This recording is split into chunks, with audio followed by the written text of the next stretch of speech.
Eu quero que você abra a sua Bíblia comigo no livro de Apocalipse, lá no capítulo 21. Só Apocalipse hoje, você viu, né? Tem gente que tem medo de Apocalipse, sabia? Apocalipse não é um livro de medo. Sabe por quê? Porque a gente tinha que entender como ele começa. Se você ler as primeiras 3 frases de Apocalipse, vai estar escrito assim: livro da revelação de Jesus Cristo. Acho que nada mais poderoso do que ter Cristo revelado no nosso coração, na nossa mente e no nosso entendimento. Então ele não é um livro de medo, ele é um livro de revelação. Tá? Então, e se você crê em Jesus e já vive com ele, Apocalipse é uma esperança viva que nós estamos aguardando. Amém? O tema da mensagem hoje é tudo novo. E o que tem a ver Apocalipse com isso aí? Tem tudo a ver. O que a gente precisa entender? Porque a gente fez questão de colocar um vaso sendo moldado pelo oleiro. Porque é verdade que todos aqueles que estão na mão de Deus nunca saem da sua roda. Roda é esse negócio que tem embaixo onde você coloca o barro para moldar. Por quê? Porque a verdade é que a gente nunca está pronto. Como eu falei para o batismo, nunca há um término na nossa vida. Eu creio que a gente vai morrer, vai passar dessa terra, vai passar o nosso tempo de existência sem que estejamos concluídos por Deus naquilo que Ele gostaria de fazer na nossa vida. Porque quando se conclui, existem alguns exemplos bíblicos para isso. A Bíblia vai dizer assim, e Enoque andou com Deus e Deus o tomou para si. Eu vejo que quando uma pessoa fica pronta no sentido de Deus trabalhar na vida dela, tudo aquilo que Deus tinha de projeto para trabalhar, Deus vai pegar esse vaso que agora Ele considera pronto, e eu vou fazer uma analogia só, tá? Não é que existe isso lá na eternidade, e vai colocar na estante dele para enfeitar a casa dele. Quem está entendendo o que eu estou falando? Quando o vaso ficar pronto, Deus vai pegar esse vaso para alegrar o seu reino. Então, em nós, o processo é sempre contínuo. Nós nunca saímos da roda. O vaso nunca pode deixar de ser moldado. Porque a verdade é que a cada dia que passa, mais coisas nós percebemos que precisamos ser mudados por Deus. E quanto mais a gente caminha com Deus, mais a gente percebe que Ele ainda tem coisas para mudar em nós. Então Deus quer fazer coisas novas na sua vida todos os dias. Deus quer mexer em você e fazer tudo novo. Quer fazer tua consciência nova, teu entendimento novo, tua fé renovada, tua esperança renovada. Deus quer colocar coisas novas em você, revelar coisas diferentes a respeito de quem Ele é, do que Ele pode fazer. Deus é o Deus do novo. Só que nós somos muito bons em se apegar a coisas do passado e a travar a nossa transformação por coisas que já vivemos, já aprendemos, já tentamos, e a gente fala, não, isso é assim mesmo. E a gente trava o nosso processo de transformação. Nós proibimos Deus de agir em certas áreas da nossa vida, porque a gente acha que aquilo é daquele jeito mesmo.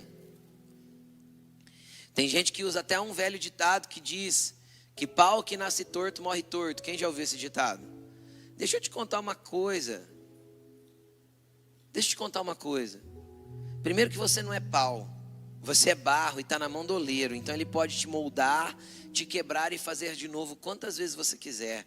Depois, se você se tornou tão rígido e tão endurecido que você é pau, Jesus é carpinteiro. Ele pode te pôr em cima de uma bancada e mandar o formão arrancar a lasca de você até te transformar naquilo que Ele quer. Só que o inflexível dói mais. Quanto mais duro você é com as mudanças e com as transformações que Jesus quer fazer na sua vida, quanto mais inflexível você é, mais dói. Por quê? Porque mais Ele precisa quebrar para conseguir moldar segundo a imagem dEle. Então é muito sábio nós sermos flexíveis para Deus. Cutuca a pessoa que está perto de você, ou dá uma chacoalhadinha nela com carinho, ou passa a mãozinha no ombro assim, e fala assim para ele, seja facinho, para Jesus. e só para Ele. Mas é necessário que nós sejamos fáceis e flexíveis para Deus, para que Ele possa fazer coisas novas em nós. Pastor, por que Deus quer fazer coisas novas em nós? Porque Deus é o Deus do novo. Eu vou dar alguns exemplos bíblicos para você. Como a gente chama a parte da Bíblia que é depois de Jesus? Novo Testamento. E o que Jesus veio fazer conosco? Uma nova aliança. Para quê? Para nos transformar em uma nova criatura. Para que mais? Para que nós nos tornássemos novo homem. Para que esse novo homem tivesse uma novidade de vida. Você consegue perceber como Deus sempre aponta para aquilo que é novo? Você consegue perceber como Deus sempre aponta para coisas que mudam, que são transformadas e que são diferentes? Deus é o Deus do novo. E vai continuar. A partir do momento que nós vivemos essa nova vida aqui na terra, nós vamos na eternidade viver novos céus, nova terra, na nova Jerusalém. Você consegue entender? Deus sempre aponta para uma novidade. Deus sempre aponta para coisas novas. Agora deixa eu te explicar uma coisa. Deus aponta para novas coisas sem negociar princípios e valores. Os princípios de Deus são imutáveis. Os valores de Deus são inegociáveis. Eu vou repetir isso. Os princípios de Deus são imutáveis. E os valores de Deus são inegociáveis. Todas as vezes que Deus aponta para algo novo, Ele não está falando de princípios e valores. Deus não vai negociar seus valores e não mudará os seus princípios por causa da minha vontade. Porém, Deus é o Deus que muda e faz novas coisas no estereótipo e na estética, para que cada geração compreenda aquilo que Ele está fazendo e movendo para o tempo que eles vivem. É simples. Quem aqui eu vou falar assim, crente ou evangélico ou cristão há mais de 20 anos? Levanta a mão. Vamos ver se tem bastante crente velho aí. Tem. Então vamos lá. Vamos desenhar a estética da igreja há 20 anos atrás. Estética. Primeiro, dificilmente você entrava numa igreja que tinha cadeira almofadada. Você concorda comigo? Ou você tinha cadeira plástica ou você tinha banco de madeira. Quem é mais dinossauro na fé aí sabe do que eu estou falando. É ou não é? É. Todas elas eram branquinhas por dentro, ou no máximo tinha um barrado de 1,5 m na parede, ou azulzinho, ou amarelinho, ou verdinho. Estou errado?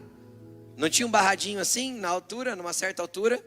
No fundo do púlpito não tinha um telão de multimídia desse tamanho. O que tinha? Ou uma cortina, ou nuvenzinhas. Quem já foi à igreja de nuvenzinha? Tinha nuvenzinhas. Certo? Ou tinha cortina. Aí em cima do púlpito tinha algumas cadeiras almofadadas com um encosto vermelho grandão, que ficava sentada a cúpula do trovão ali em cima, assim, como alguém, se fosse alguém especial ali em cima, assim, sentado. Certo? Tudo isso valeu para um tempo. Eu não estou falando hoje, a gente dá risada, mas eu não estou falando hoje anulando aquilo que foi feito no passado. Porque o que foi feito no passado valeu para aquela estação. Quem está entendendo o que eu estou falando? E isso é meramente estético. Porque na estação da cortininha também se pregava valores e princípios. Quem está entendendo o que eu estou falando?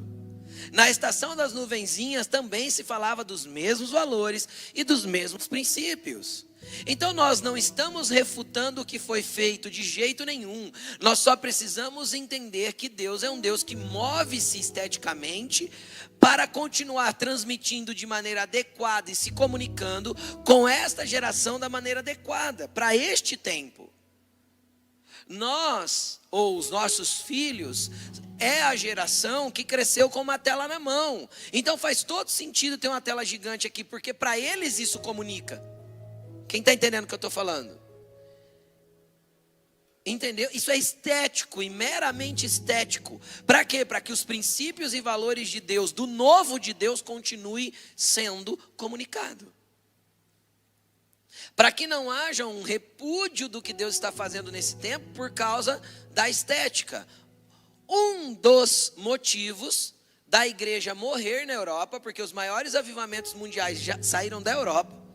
Você pode estudar um pouquinho de história há 1 século, 2 ou 3 séculos atrás.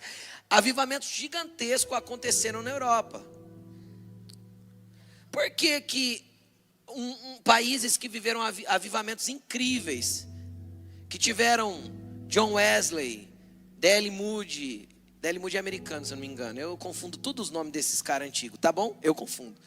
E qualquer esses homens lá que viveram na Europa e fizeram grandes coisas lá no tempo deles, por que tudo morreu?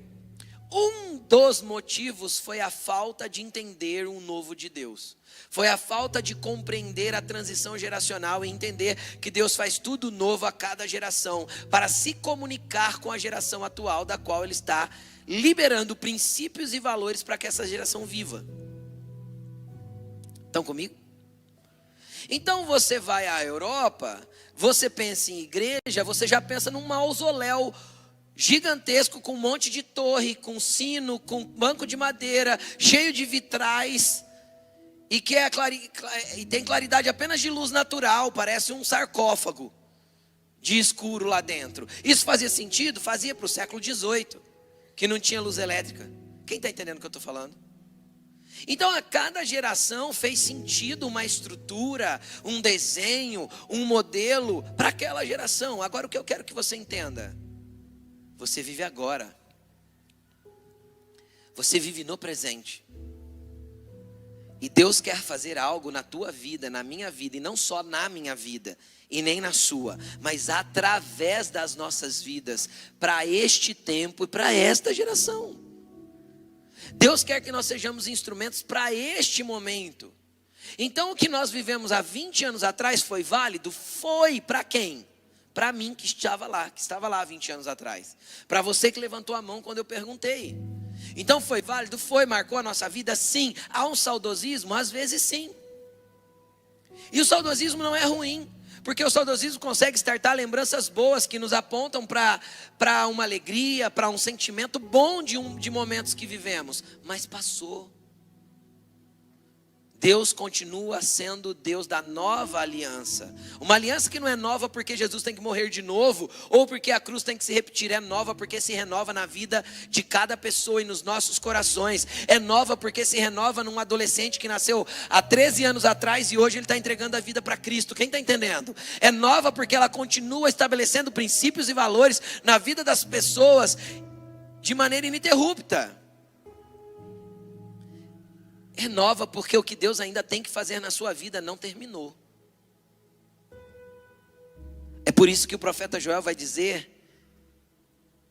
que os jovens terão visões e os velhos sonharão sonhos. O que isso significa para mim? Que você que é jovem precisa de um pouco mais de visão de Deus. Você que tem aí dos 30 para baixo, deixa eu te explicar uma coisa. Deus não quer que você viva a tua vida de maneira totalmente desgovernada e desequilibrada. Deus quer que você viva segundo a vontade dEle, os princípios dEle, os valores dEle, que você tenha uma visão orientada por Ele. Agora você que é mais velho, às vezes você já está no finzinho da tua vela. Porque a vida é isso, certo? Eu fiz aniversário semana retrasada e eu brinquei que eu já estou no começo da descida da montanha-russa. Agora começa a dar frio na barriga, eu tenho que levantar a mão e só vai, né? Daqui para frente é só para baixo. Quem já viu falar isso aí? Porque a gente envelhece, é natural. Então o que a gente tem que entender? Que os velhos não podem parar de sonhar sonhos.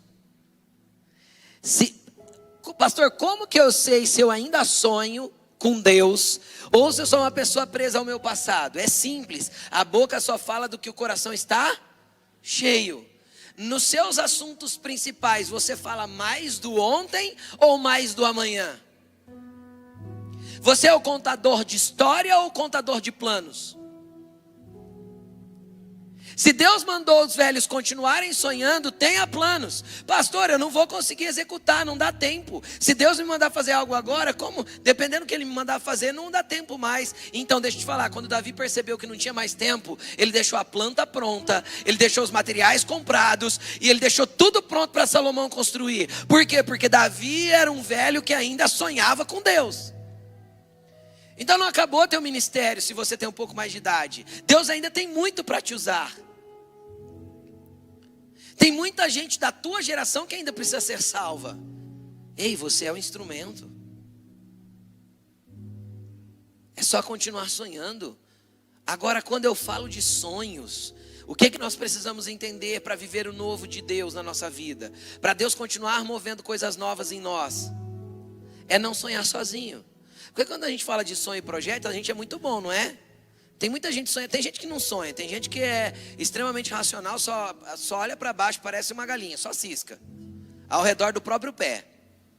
Mas tem gente que é muito águia, né? Sonha e tal, e visão, e vê longe, etc, né? Tem até uma frase coach, né? Que diz que águia anda com águia, não é isso? Quem já ouviu essa? Então, a águia é um animal solitário, tá? Nunca tem outro junto, senão eles brigam. Só para você saber, tá bom? Só para você saber que essas coisas não fazem sentido. Mas vamos lá. Mas às vezes você tem uma visão ampla, porque a águia é símbolo de uma grande visão. Isso é o símbolo da águia, ela enxerga muito bem de muito longe. Então, às vezes, o que está faltando é você fazer os seus projetos visionários com Deus. Porque deixa eu te explicar uma coisa. Quando você vai lá, no começo do ano, e põe lá, metas para 2025. E não tem problema fazer, tá? Eu só vou te explicar como você vai usar isso. Isso, aquilo outro e tal. E faz aquele projetão. Aí você pensa, não, agora eu vou fazer uma meta a médio prazo. Os próximos 5 anos. Onde você quer? Essa pergunta vai para... O pessoal do RH ama fazer na hora das entrevistas. Onde você se vê daqui 10 anos? Acho que se alguém perguntar isso para mim, eu vou falar assim, onde Deus quiser. Porque se eu tenho um plano para a minha vida para daqui 10 anos, eu não entendi que aqui é estar no governo de Deus. Viver debaixo da direção dele. Se eu fosse pensar na minha vida 10 anos atrás, eu nunca imaginaria e desenharia o que eu estou vivendo hoje. Nunca, jamais. Minha mente não seria tão criativa assim. Eu não teria tanta capacidade para pensar na minha realidade como a que eu vivo hoje. Quem está entendendo o que eu estou falando? Aí a gente desenha tal, aí normalmente a gente pega aquela folhinha, vai lá e fala assim, Deus, abençoa os meus projetos. Aí tem igreja que faz campanha, 12 dias de consagração para 12 meses de vitória. Aí você vai na igreja 12 dias seguidos, ou 6 para 6 meses, depois mais 6 para outros 6 meses, e você acha que um dia na igreja abençoa um mês da tua vida. Isso é a maior incoerência bíblica que a gente pode encontrar. Não existe um dia para abençoar um mês, gente. Existe uma vida consagrada que abençoa a tua vida. Em qualquer mês que você esteja, em qualquer tempo que você esteja, em qualquer lugar que você esteja. Se você se move com Deus, a bênção sobre a tua vida. Ponto. Essa é uma realidade bíblica. Abraão não fez campanha para ser abençoado quando ele chegou na terra prometida. Abraão viveu uma vida de levantar altares e adorar a Deus para que ele fosse abençoado. Constantemente. Aí a gente pega esses planos, vai na presença de Deus e fala, Deus, está aqui os meus planos, os meus sonhos e os meus projetos. Abençoa, Deus, abençoa, Deus. Deixa eu te explicar uma coisa. Seria muito mais produtivo, inteligente e principalmente sábio se você fizesse assim, Senhor, esses aqui são os meus planos. Mas se o Senhor quiser rasgar todos eles para que eu viva os seus planos, eu estou disposto. Esses aqui são os meus projetos, mas se o Senhor tiver que remodelar todos eles e redesenhar todos eles, eu estou disponível, porque o Senhor é o Deus da minha vida. E aí quando vir algo que você vê que começa a se apontar na tua vida, vamos imaginar que você queria abrir um negócio em 2025 e as coisas vão se encaixando. Cabe orar, Deus, eu estou vendo vários sinais de que o Senhor está comigo, se movendo para que isso aconteça. Posso? Devo? O Senhor está nesse negócio? Porque se você ouvir um vai de Deus, querido, tudo aquilo que Deus promove, Deus sustenta. Tudo aquilo que Deus promove, Deus abençoa. Entende? Tudo aquilo que Deus promove, Ele mantém. Então não são os seus sonhos, os seus ideais, as suas expectativas. É aquilo que Deus quer fazer através de você. E pode ser que Ele te dê um negócio para quê, pastor? Porque às vezes a tua empresa vai servir a Deus, a tua prosperidade vai servir ao reino. Às vezes aquilo que Deus quer construir através da sua vida vai tocar pessoas ao teu redor que vão ser abençoadas por aquilo que você tem. Agora, o que não pode entrar no meio disso tudo que Deus está pedindo para você construir? Negociação de valores, mudança de princípios, jeitinho brasileiro, nozinho. Por quê? Porque a novidade de Deus não vai poder estar naquilo que você está fazendo. Porque Deus não negocia valor, Deus não é igual a gente, que dá uma negociadinha para poder ter uma vantagemzinha. Entende? Deus é imutável. E os valores deles não mudaram porque as gerações mudou. A estética sim. A novidade da movimentação sim. O que Deus tem para fazer na sua vida pode ser novo todos os dias. Ele faz nova todas as coisas. Mas nós temos que crer nele. E saber que ele continua sendo o Deus que é imutável. Quero ler com você Apocalipse 21, 5. Nós não lemos ainda, né? Apocalipse 21, 5. Olha o que João ouve quando ele está tendo a visão do Apocalipse. Olha só. Aquele que estava sentado no trono disse: estou fazendo novas algumas coisas? Todas as coisas. E acrescentou: escreva isto, pois essas palavras são verdadeiras e dignas de confiança. Sabe o que Deus estava falando para João? João, tudo que você conhece até aqui, de mim, da minha movimentação, da terra, dos céus, eu estou fazendo todas as coisas novas. Ele é o Deus do novo. Agora, qual que é o problema disso? O problema disso não é Deus que quer fazer algo novo em mim ou através de mim. O problema disso sou eu. Por que sou eu? Por causa do que a gente vai ler em Lucas 5:39. Lucas 5:39. Olha só. Coloca o 37, por favor. Vamos lá. Ninguém põe vinho novo em odres velhos. Se o fizer, o vinho novo romperá os odres e se derramará, e os odres se estragarão. Ao contrário, vinho novo deve ser posto em odres novos. Segura, não põe o outro ainda não. Presta atenção. Esse é um ensinamento muito poderoso de Jesus. Por quê? Porque ele estava explicando o seguinte, ó. Os discípulos de João Batista, junto com os discípulos dos fariseus, vieram questionar algumas coisas com Jesus e tal. Porque Jesus fazia algumas coisas diferentes. Jesus trouxe uma novidade muito grande para o seu tempo. Para a espiritualidade do seu tempo, Jesus revolucionou completamente. Tanto que todos os religiosos do seu tempo queriam matá-lo. E mataram. Quem condenou Jesus foi os religiosos do tempo de Jesus. E aí o que acontece? Acontece que quando vieram questionar Jesus por que os discípulos dos fariseus jejuavam e por que os discípulos de João jejuavam, Jesus trouxe algumas explicações e ele chegou nesse contexto. Olha, deixa eu explicar para vocês. Existe um jeito que os fariseus fazem. Eu estou contextualizando as palavras de Jesus aqui, tudo bem? Existe um jeito que os fariseus fazem e existe um jeito que João Batista faz. O meu jeito é diferente. Então vocês estão tentando pegar o vinho novo que eu estou trazendo e encaixar em um odre velho. O que era o odre? Era uma vasilha de couro que eles usavam para transportar o vinho de maneira pessoal. Então a pessoa ia fazer uma viagem, ele levava um odre de vinho. Era uma bolsa de couro que ele armazenava o vinho.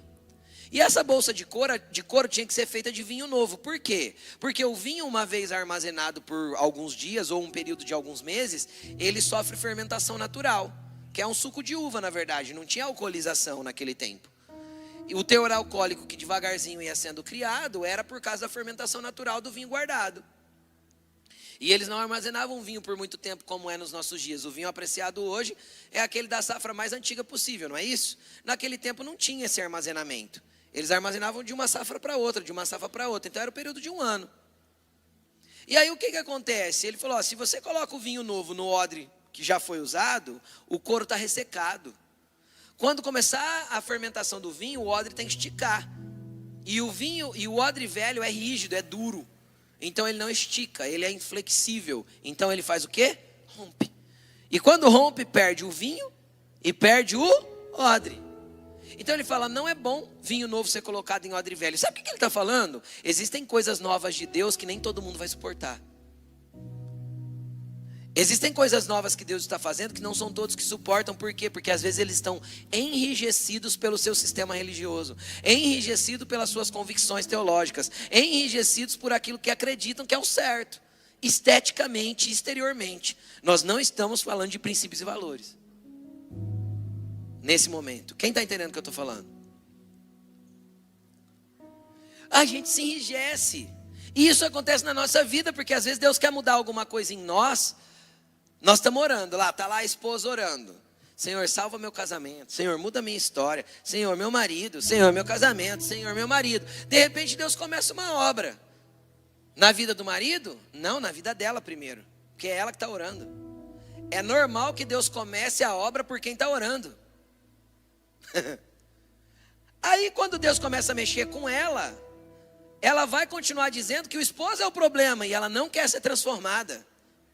Ela não quer ceder para Deus moldar ela, segundo a vontade dele, para que Deus possa fazer no casamento. Ela está orando, Jesus, salva o meu casamento, mas salva a partir da mudança do meu marido, não da minha. Sabe o que é isso? É um odre enrijecido. Se Deus vem descer a novidade de vida para ela, para que ela possa ser a esposa sábia, que vai salvar o casamento, ela enrijece. Ela endurece. E continua apontando a culpa para o outro.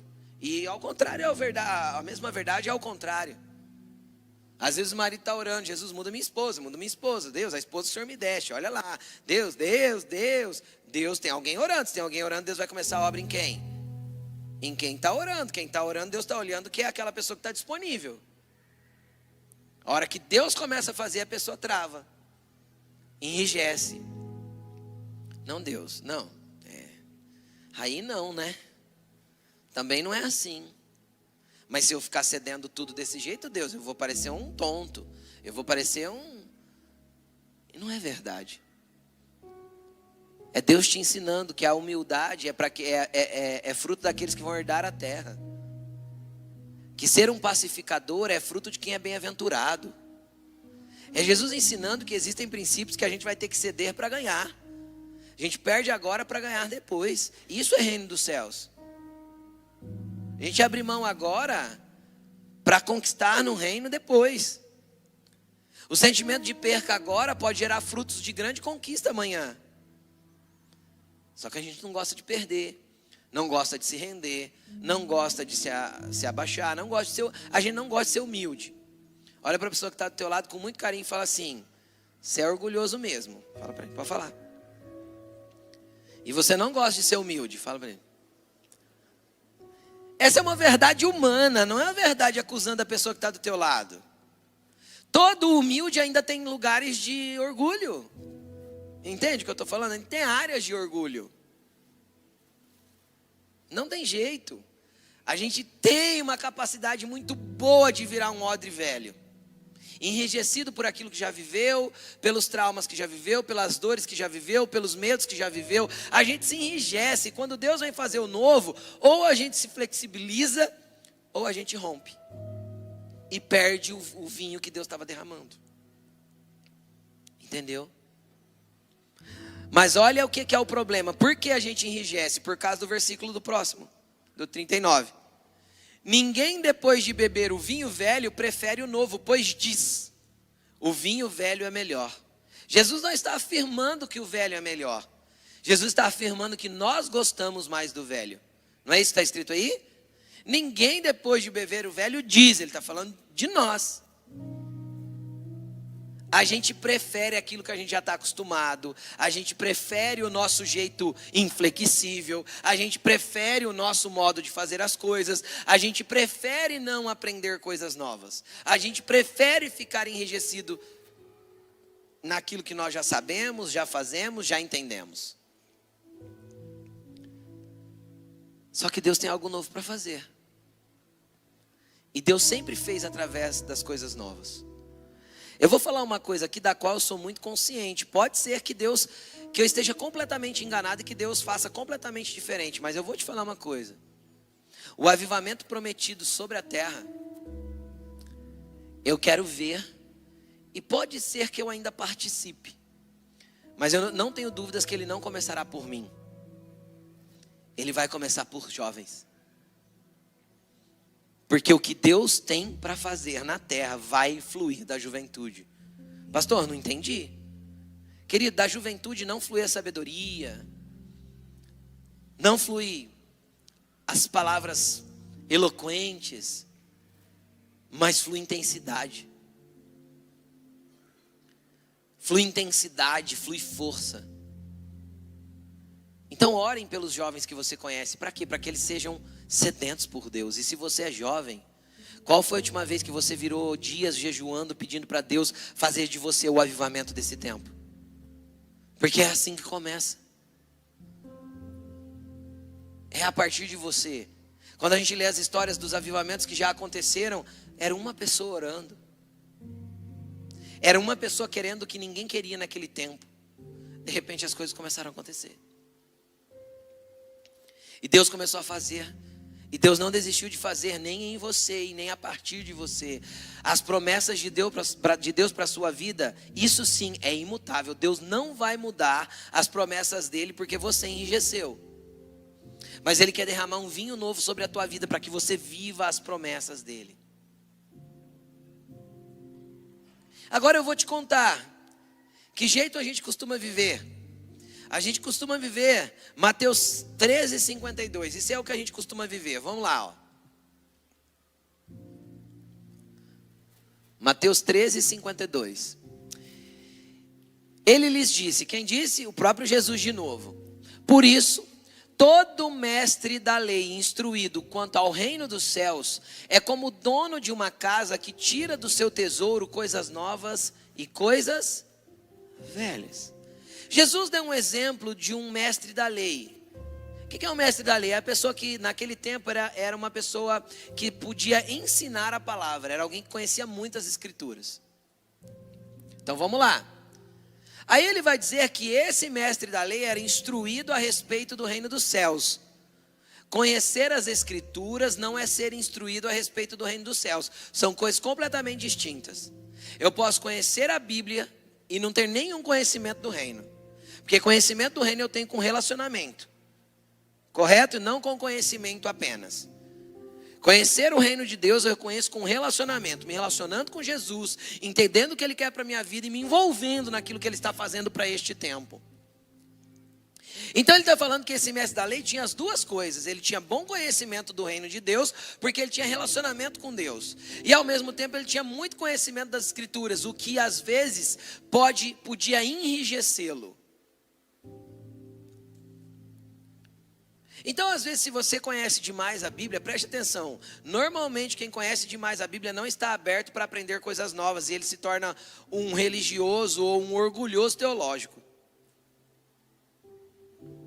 E eu estimulo que você conheça muito a Bíblia, mas sempre com muito relacionamento com Deus, para que tudo aquilo vire vida dentro de você, e não mero conhecimento. Se a Bíblia para você é apenas para ensinar para o outro, ela ainda não está ministrando vida na tua vida. Mas vamos lá, qual que é o problema da pessoa que tem essas duas coisas? Conhece o reino de Deus e é muito instruído nas escrituras. Ele tira dos seus depósitos, dos seus tesouros. E quando a gente fala de tesouro, aqui naquele tempo não tinha banco, gente. Você já parou para pensar nisso? Tudo que a pessoa tinha de bem, onde ela tinha que guardar? Em casa. Então é como um pai de família que tira dos depósitos dos seus tesouros da sua casa coisas novas e coisas velhas. O que Jesus está falando? Que a gente é muito bom em oscilar entre essas duas coisas. Por quê? Porque uma vez que somos instruídos quanto ao reino, a gente anseia por uma novidade daquilo que Deus está fazendo nesse tempo. Só que às vezes aquilo que Deus está fazendo nesse tempo bate na nossa estrutura religiosa e nos inibe. Bate na nossa estrutura de conhecimento religioso e nos trava. Então, ao mesmo tempo que a gente quer uma coisa nova, a gente fica preso ao velho e a gente não consegue avançar para aquilo que Deus tem. A gente está com um armazém aqui cheio de coisas. Cheio de coisas. E a gente fica nessa disputa. E eu vou te mostrar isso, não vou ler o texto com você não, mas eu vou dar uma breve explicação, porque eu teria que abrir um monte de texto para você. Teve um homem que precedeu Jesus. E você já ouviu falar dele. O nome dele era João. Conhecido também como João Batista. Quem já ouviu falar de João Batista aí, levanta a mão. Por que ele tinha o nome de Batista? Porque ele batizava. Então, esse Batista não era nome. Esse Batista era um apelido. É como se alguém dissesse assim: o João pedreiro, o João marceneiro, o João eletricista, o João advogado. Ele era o João batizador. Então ele era chamado de João Batista. Tudo bem então comigo? E aí o que acontece? Quando João chegou, a Bíblia vai dizer que ele era muito, muito, muito estranho. Por que estranho? Justamente porque ele vinha refletindo a novidade daquilo que Deus estava fazendo para aquele tempo. Então, enquanto todos os religiosos tinham uma roupa toda glamurosa, cheia de berengo-dengo, e estava lá enfiado dentro dos templos ou das sinagogas, João estava pregando no deserto. Ele já era um esquisito. Você concorda comigo? Ele já era um avesso, um estranho. Agora, quem estava certo na sua religiosidade? Os fariseus e os escribas que estavam dentro do templo? Ou João que estava manifestando algo novo de Deus lá no deserto? Naquele momento, quem estava certo era João. Deus estava fazendo algo novo, só que os religiosos não conseguiam perceber. Porque eles estavam travados nas coisas velhas. E isso é um perigo que nós corremos. Principalmente você que eu pedi para levantar a mão com mais de 20 anos de crente. Principalmente eu. Eis uma coisa que eu oro, eu já estou com 12 anos liderando a igreja.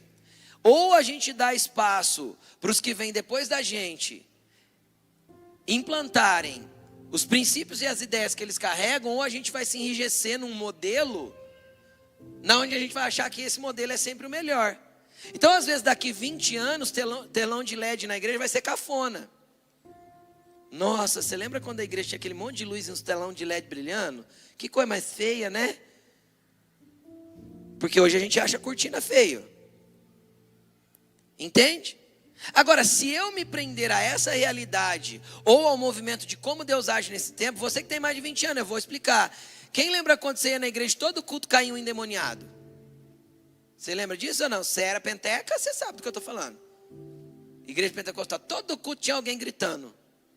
Pastor, verdade, né? Será que Deus não expulsa mais demônios? Será que Deus perdeu o poder? Ou a igreja que perdeu o poder? Nem uma coisa nem outra, querido. O movimento de Deus mudou. Por quê? Porque pegaram os endemoniamentos e fizeram espetáculo público na televisão para poder fazer promoção de igreja e venda de placa denominacional. Sabe o que faz? Deus muda o jeito. Porque aí Deus muda o jeito, Deus desabilita aquilo. Porque aí Ele começa a fazer algo novo. Consegue entender? Então Deus é muito sábio em desabilitar aquilo que o homem usou de maneira errada para poder continuar estabelecendo princípios e valores. Houve uma época que a gente vinha para a igreja e o povo tinha tremelique e caía tudo para o chão. Quem lembra desse tempo? E eu não estou dizendo que é errado. E se Deus tiver que jogar alguém para o chão aí, está tudo bem. Só que se for para você cair no chão e levantar do mesmo jeito, que não caia. Agora, se for para Jesus te pegar por dentro e você ser transformado, então que você nem tenha tremeliques. Mas que o Espírito Santo te pegue e te molde. O apóstolo Luiz Hermínio costuma dizer assim, que Deus te derrube por dentro ao invés de te derrubar por fora. Que Deus derrube suas estruturas construídas para que Ele construa algo novo ao invés de te derrubar por fora. E Deus continua fazendo e operando. O Espírito Santo continua agindo. Domingo passado foi uma movimentação sobrenatural aqui do Espírito Santo. Domingo passado, domingo retrasado, e ok. E Ele continua agindo entre nós. Só que hoje Ele está agindo de uma maneira diferente. Então chegou, o que a gente tem que entender? Que a gente não se enrijece para o movimento dEle. Aí está lá João Batista, chegou. Olha o que João Batista estava fazendo. O que João Batista estava fazendo era sério. Por quê? Porque até então, lá na cultura judaica, na doutrina do judaísmo, que é onde Jesus e João Batista chegaram, os dois eram judeus. Para você ser perdoado do seu pecado, o que você tinha que fazer? Pegar um animalzinho, levar para o templo, sacrificar e pedir perdão. Esse era o único jeito até João Batista de ser perdoado.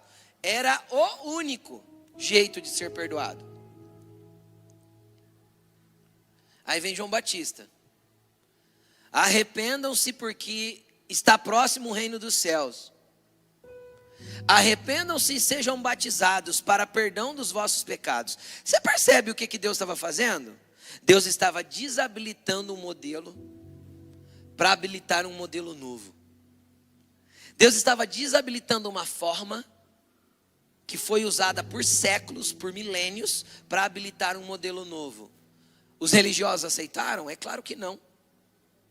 Quando eles tentaram ir lá para ser batizados por João, o que João falou para eles? Raça de víboras, vocês acham que vocês vão se livrar?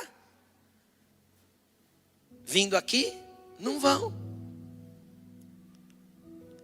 Aí, passam os dias, de repente chega Jesus para ser batizado por João. João tem a revelação de quem Jesus é. Vem comigo, vai na história aqui comigo. João olha e fala: eis o Cordeiro de Deus que tira o pecado do mundo. Você vem a mim para ser batizado, eu não sou digno. Eu que deveria ser batizado por você.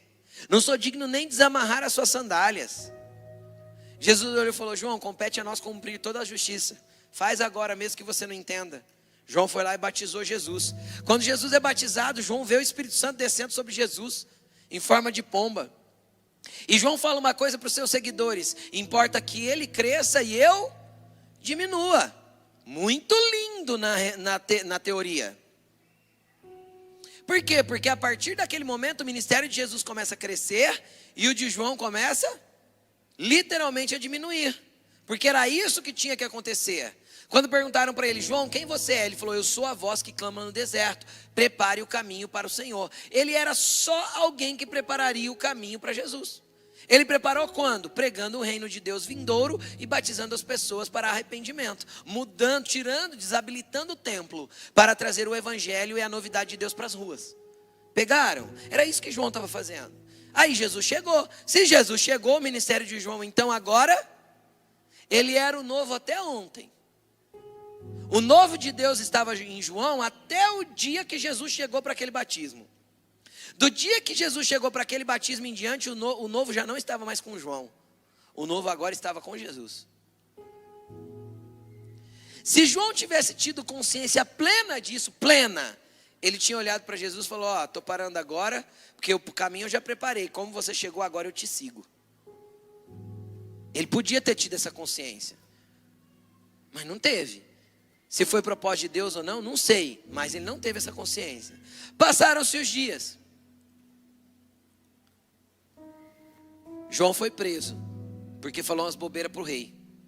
E o rei mandou prender ele.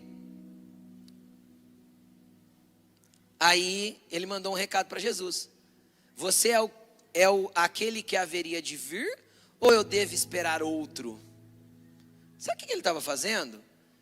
Desacreditando da própria palavra que ele mesmo tinha falado quando ele estava sendo movido do novo de Deus lá no deserto. Ele estava descredibilizando a própria mensagem que ele tinha trazido. Por quê? Porque João não transicionou por aquilo que Deus estava operando de novo logo em seguida. Ele ficou preso a um jeito de fazer. Ele queria continuar confrontando os reis, os fariseus e todo mundo. E Jesus veio de uma maneira completamente diferente, trazendo. Sabe o que Jesus respondeu para ele? João, para os discípulos de João: fala para João que os cegos veem, os surdos ouvem, os aleijados andam e aos pobres é pregado o evangelho do reino. Feliz é aquele que não se escandaliza por minha causa. Sabe o que estava acontecendo aí? Era a novidade de Deus em Jesus. E João preso ao velho. João agora era a pessoa que tirava do seu depósito coisas novas e coisas velhas. E ele não conseguia se desprender das coisas velhas para viver o novo que Deus estava operando através de Jesus. E quando Jesus morre, quem se torna a novidade? A novidade depois da morte de Jesus se chama igreja. E naquele tempo a igreja não tinha templos, nem lugares para se reunir. Eles se reuniam dentro do templo judaico. E aí, conforme os anos vão passando, o movimento de Deus vai mudando. A forma vai mudando, o princípio e os valores não. Então nós precisamos estar abertos para a novidade de Deus na nossa vida. Porque às vezes, Deus te deu um negócio. Mas nesse tempo, o teu negócio não é mais propósito de Deus para a tua vida. Consegue entender? E é duro às vezes entender isso. Tá bom, né? Tá tudo muito legal aí, então agora me devolve. Eu vou falar o que eu ouvi quando Deus me pediu os meus negócios. Eu tinha uma empresa de representação comercial, eu representava várias empresas. Meu escritório estava muito bem, estava tudo muito legal. Financeiramente dizendo, a clientela muito boa, tudo muito, funcionando muito redondinho. Sabe quando você chega naquele estágio do teu negócio que você trabalha pouco e ganha muito? Era assim que eu estava, literalmente. Trabalhando pouco, muito bem remunerado, com clientes muito bem consolidados, tudo muito, muito legal. Um dia eu ouvi de Deus, eu quero que você entregue todas as pastas e pare. Eu falei, Senhor, sabe o que ele me respondeu? Não foi eu quem te dei? Eu falei, foi, Senhor. Eu não tenho dúvida que foi o Senhor quem me deu. Estou te pedindo de volta. Será que a gente é vulnerável a esse ponto para Deus? Ou será que a gente enrijece naquilo que é gostoso, que é bom, que é próspero, que é... e fica travado, enrijecido? Entende? Foi fácil entregar? Vou te falar qual foi a minha oração quando Deus falou isso para mim. Eu fiz assim, Senhor, a igreja tinha 2 anos. A igreja não tinha nem condições de me dar um salário na época. Eu fiz assim, Senhor, para tomar essa decisão, eu e minha casa teremos que abrir mão de muita coisa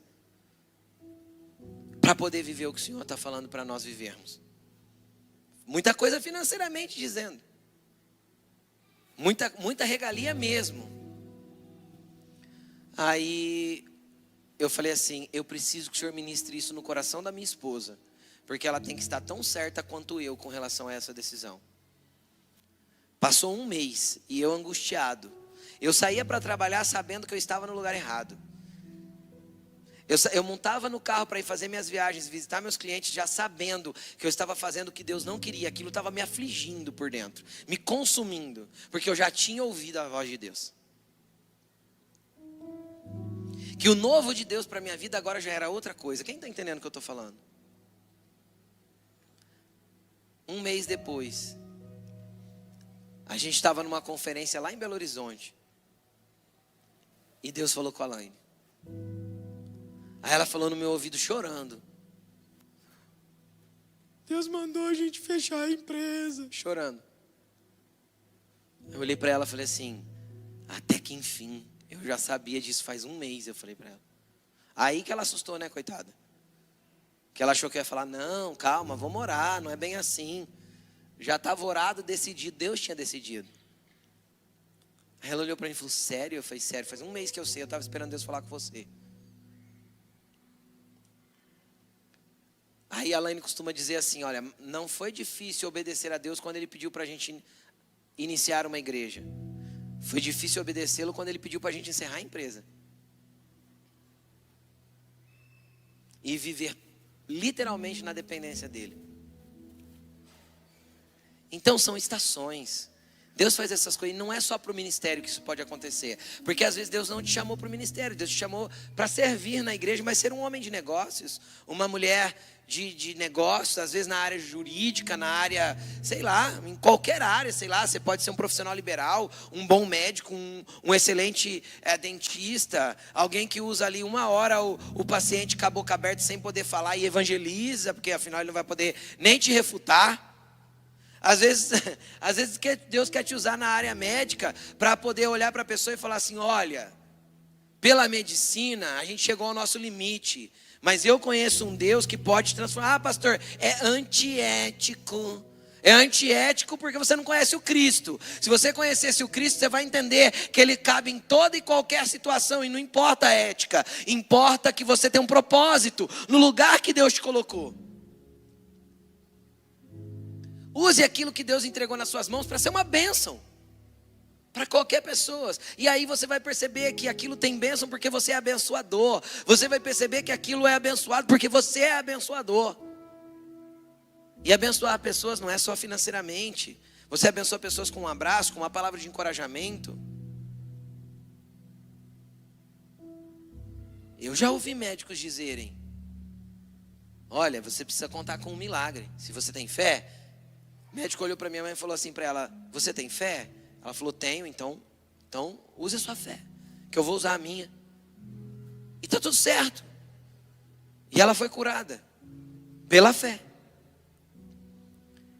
Então, querido, Deus pode mover coisas novas em qualquer lugar que você está.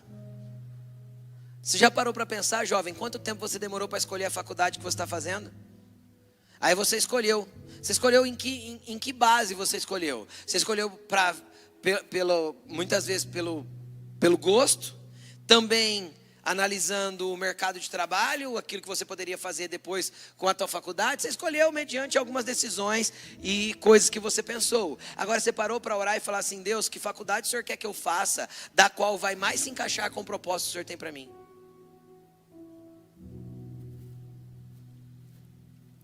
Ah, pastor, isso não é real. Às vezes está faltando você crer na realidade do que Deus tem para fazer de novo na tua vida. Quando o Vitor tinha 17 anos, ele estava terminando o 3º ano do ensino médio. Eu cheguei nele, a gente conversando, ele sempre falou que gostaria de ser, ele gosta de exatas, de números, que ele queria ser engenheiro civil.